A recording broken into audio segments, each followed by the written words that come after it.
এবার তোমরা বলবে হয়তো যা আনি তাই দিয়েই ভিডিও করি।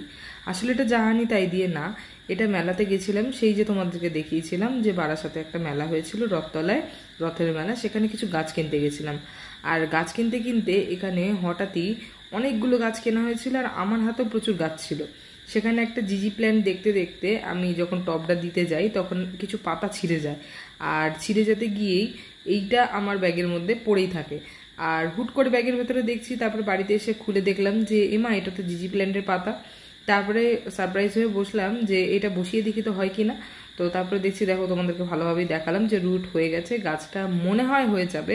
আর কিছুদিনের মধ্যে রুটটা যদি ভালোভাবে গ্রো করে আমি ভালোভাবে রিপোর্ট করে দেবো। এখন যেহেতু বৃষ্টির টাইম, তো মাটি খুব আলগাই থাকে, মানে মাটিটা অনেকটা জলের ভাব বেশি থাকে, তো রুটটা ডেভেলপমেন্ট খুব ভালো হবে, যার জন্য আমি গাছটাকে বসিয়ে দেবো। আর দেখো এটা একটা সারপ্রাইজের মতনই, হয়তো গড গিফটেড। তো তোমরা এরকম গড গিফটেড সারপ্রাইজ দেখার জন্য আমার অবশ্যই পাশে থেকো, সাথে থেকো, সবাই ভালো থেকো।